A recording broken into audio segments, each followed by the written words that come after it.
Pozdravljeni, dragi gledalci. Ker se bližamo tisočglavi publiki na mojem kanalu, sem pripravil video, ki govori o nacistični atomski bombi. Angleško posestvo Farm Hall pri Cambridgeu oddaja nenavadno visok zid. Nekdanji lastnik ni želel, da bi ga kdo videl med iskanjem rimskega zlata v parku. Avgusta 1945 za tem zidom 10 Nemcev srednjih let poskuša igrati ragbi. Med njimi je tudi profesor Werner Heisenberg, ki je več let vodil jedrske raziskave v nacistični Nemčiji. Tudi vsi ostali možje so ugledni znanstveniki z področja fizike in kemije. Dva od njih sta celo Nobelova nagrajenca. V Farm Hallu so že 3 mesece ujetniki zaveznikov, ki želijo izvedeti vse o nemški atomski bombi. Farm Hall je zato prepleten s prisluškovalnimi napravami, ki zaznavajo vsako besedo. Kazalo je, da bo 6. avgusta enak vsem drugim dnevom v udobnem ujetništvu, dokler britanski major Rittner Nemcem ne predvaja BBC-jevih večernih novic. Predsednik Truman sporoča, da je zavezniškim raziskovalcem uspel veličasten dosežek. Sestavili so atomsko bombo. Prvo so že odvrgli na japonsko oporišče. Novica kot bomba udari med Nemce na Farm Hallu. Do zdaj so mislili, da so edini, ki so poznali razdiralne skrivnosti atomov. Med zajetimi znanstveniki je tudi kemik Otto Hahn, ki je za svojimi dosežki na področju jedrske cepitve iz leta 1938 sprožil jedrsko tekmo. Novica, da je bomba po prvih ocenah povzročila smrt 300.000 Japoncev, ga močno presune in počuti se osebno odgovornega. Na mah popije več kozarcev džina. Prisluškovalne naprave zabeležijo razgovor med raziskovalci. Karl Friedrich Weizsäcker je ogorčen. Mislim, da je to, kar so storili Američani, strašno. To je blaznost. Werner Heisenberg pa mu odgovori: lahko bi rekli, da je to najhitrejši način za končanje vojne. S tem se to lažim, tiho pove Otto Hahn. Če si kdo zna predstavljati, koliko truda so za razvoj bombe vložili Američani, je to prav ta deseterica. Leta 1942 nismo imeli poguma, da bi vlado prosili, da bi dodelili 120.000 mož za to nalogo, meni Heisenberg. Nasprotujemo Weizsäcker, ki trdi, da je razvoj uničevalne bombe nemškim znanstvenikom preprečevala njihova morala. Če bi želeli, da Nemčija zmaga v vojni, bi to storili. Ne verjamem, reče Hahn. Sem pa vesel, da tega nismo zmogli. Več jih je vedelo, kako slabo se počuti Otto Hahn, in kolege skrbi, da si bo vzel življenje. Zato stražijo pred njegovimi vrati, medtem ko Hahn vso noč leži buden in ga mučijo spomini na tisti usoden dan 17. decembra leta 1938. Leta 1938, decembra, nemški kemik Otto Hahn in njegov asistent Fritz Strassmann obsujejo uran z nevtroni. Poskus pokaže, da je jedrska cepitev mogoča in odkritje vzbudi pozornost po vsem svetu. Znanstveniki uvidijo možnost uporabe cepitev atomov za proizvodnjo energije in uničevalne bombe. Prva cepitev uranovega atoma. V 30 letih 20. stoletja so fiziki izračunali, da bi prišlo do neverjetno velikega vira energije, če bi znali razcepiti atome. A te hipoteze dolgo ni bilo mogoče preizkusiti v praksi. Kot tolikrat prej je Otto Hahn tudi 17. decembra 1938 dan preživel v svojem laboratoriju na univerzi Friedrich Wilhelm v Berlinu. Skupaj z asistentom je nameraval vzorec urana obsuti z nevtroni. Niti z najzmogljivejšim mikroskopom ne bi mogli videti, ali ma je uspelo. Če se bo atom razklal, kot sta upala, boste lahko dokazala z Geigerjevim števcem in kemijskimi analizami. Hahn je postavil vir nevtronov na predvideno mesto in Geigerjev števec je začel preskakati. Za razliko od vseh prejšnjih poskusov je ta uspel. Kmalu zatem je Hahn pisal nekdanji kolegici Liz Meitner. Nekaj v zvezi z izstopi radia je tako nenavadnega, da za začetek poveva samo tebi, je zapisal. Hahna se je polotil nenaden strah. Če za odkritje izve napačna oseba, bi lahko celo prilasila zasluge zanj. Tako je poklical urednika strokovne revije Die Naturwissenschaften, da bi dobil prostor za članek o svojem odkritju, s katerim bi ga lahko registriral. Medtem je Lise Meitner obvestila danskega jedrskega znanstvenika Nielsa Bohra, ki je v kratkem nameraval odpotovati v ZDA, kjer je bil govornik na konferenci o teoretični fiziki. na univerzi Georgea Washingtona. Ko je Bohr 26. januarja 1939 dobil besedo, je poslušatelja obvestil tudi o revolucionarnem dosežku Otta Hahna. Še preden je Bohr zaključil svoj govor, so ameriški fiziki odhiteli iz dvorane, da bi poskusili ponoviti Hahnov poskus. Eden od znanstvenikov je po telefonu kolegu povedal: "Pravkar sem poslušal Bohra, znorel je. Pravi, da lahko nevtron razcepi uran."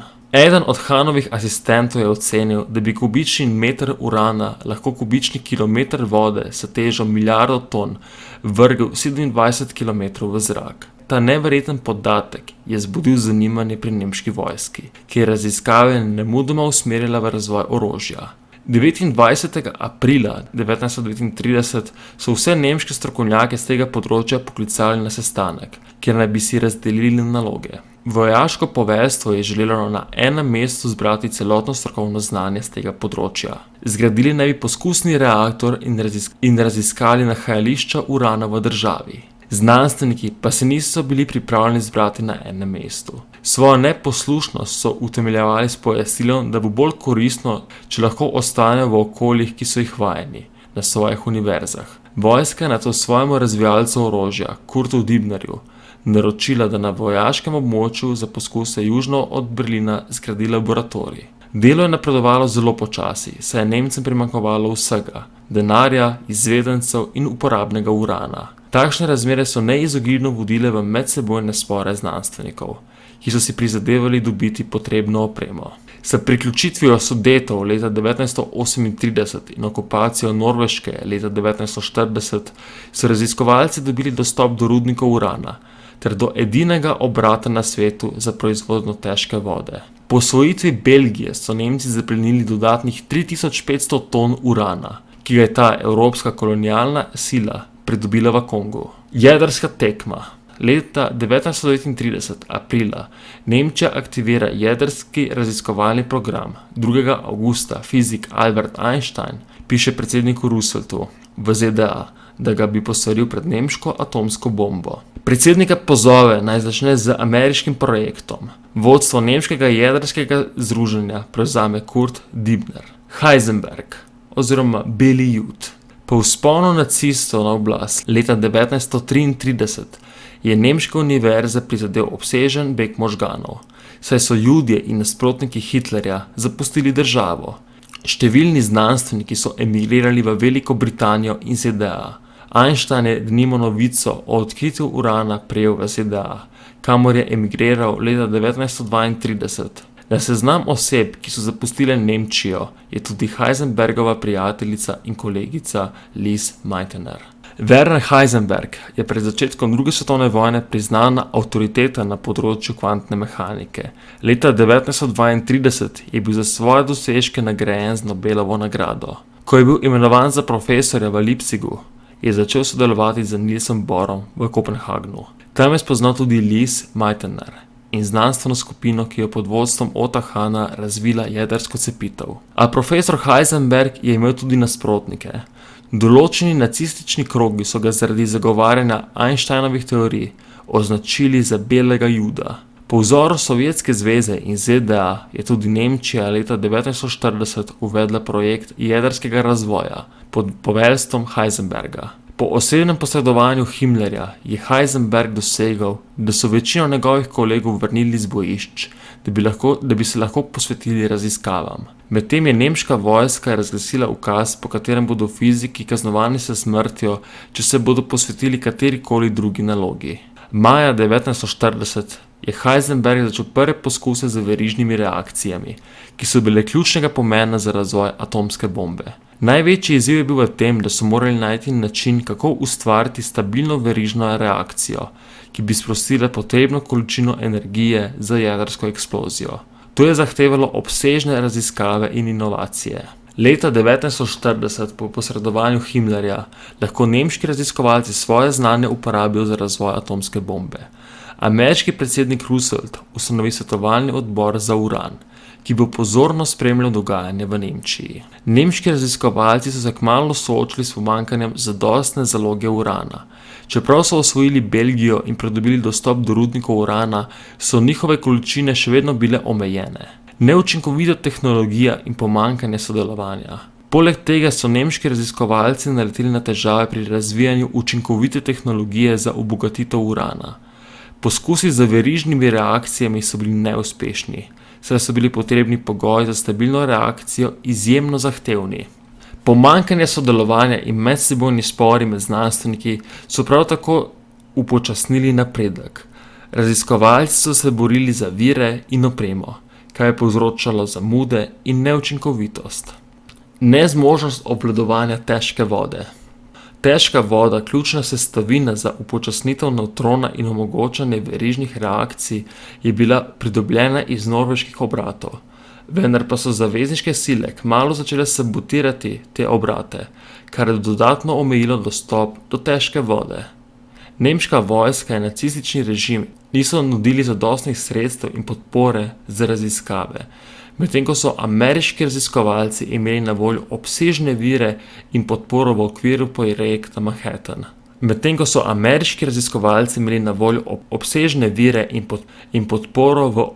projekta Manhattan. Končni neuspeh. Vse te ovire so pripeljale do končnega neuspeha nemških prizadevanj za razvoj atomske bombe. Nemški raziskovalci niso uspeli doseči preboja in razviti stabilne verižne reakcije, kar bi omogočilo izdelavo atomske bombe. V času, ko so ZDA odvrgli prvo atomsko bombo na Hirošimo, so bili nemški raziskovalci še vedno daleč od tega cilja. Čeprav so nemški raziskovalci vložili veliko truda in znanja v razvoj atomske bombe, so se soočili s številnimi ovirami in pomanjkljivostmi, ki so preprečile njihov uspeh. Pomanjkanje virov, tehnične težave, medsebojni spori in nezadostna podpora so prispevali k neuspehu nemškega projekta. Lise Meitner je kot znanstvenica, ki je pomembno prispevala k razvoju jedrske cepitve, ostala zvesta prijatelju Hahnu. Čeprav je delovala zunaj Nemčije, je še naprej sledila razvoju jedrskih raziskav. Otto Hahn je bil globoko pretresen zaradi posledic jedrske cepitve, ki jih je sprožil s svojim odkritjem. Njegova vest je bila obremenjena zaradi uničevalne moči atomske bombe, ki je bila uporabljena proti človeštvu. Werner Heisenberg je nadaljeval svoje raziskave in se posvetil teoretični fiziki. Njegovo delo na področju kvantne mehanike je še naprej pomembno prispevalo k razvoju znanosti. Nemški neuspeh pri razvoju atomske bombe je bil pomemben trenutek v zgodovini druge svetovne vojne. Če bi Nemčiji uspelo razviti atomsko bombo, bi lahko bistveno spremenili potek vojne in zgodovino sveta. Hvala, da ste se pridružili v tem zgodovinskemu pregledu. Če imate kakršnakoli vprašanja ali komentarje, jih prosim napišite spodaj.